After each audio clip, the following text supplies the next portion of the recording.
That was at the time when Kenya was almost being banned, but then of course the government was quick to set up ADAC, which is anti-doping agents of Kenya, to look into the issues of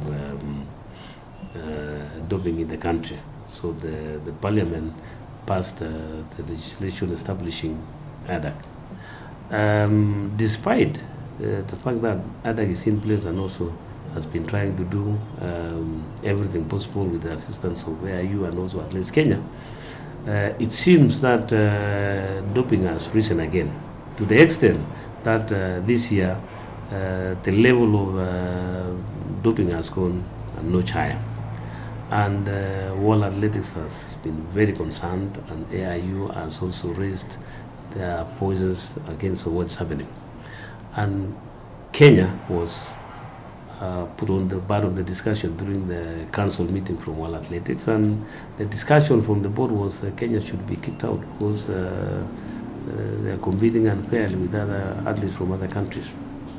It met now the government to realize that something had to be done, and the Minister for Sports with at least Kenya and ADAC tried everything possible to ensure that they assure the international community that everything is being done to ensure that this menace is completely stopped.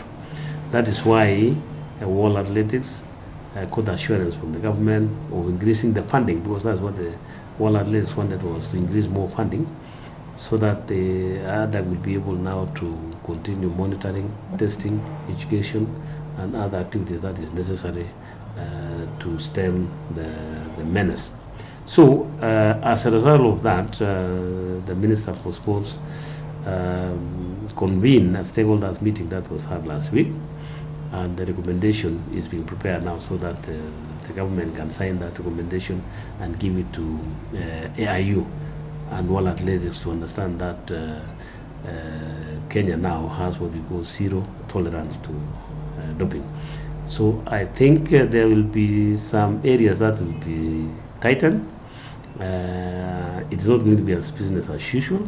The athletes will be made to understand that this thing is extremely serious, because the CS say that this is actually a national security, national interest for the country, so it's not going to take it lightly. And if it is a national security, it means that a lot of resources will be put to make sure that thing is stemmed.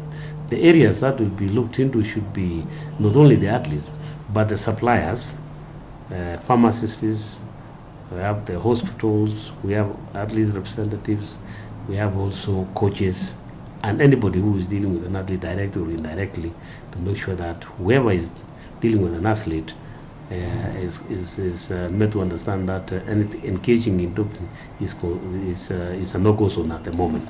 So I'm very confident that what the government is doing is going to make a game changer in this. And so far, ADAC, AIU, and AK has received also confidential information from athletes themselves, indicating who actually is involved in this. And it has been an eye-opener for all of us to see this thing actually needs to be stopped before it becomes a complicated thing. The cartels are there. Some of them are former athletes.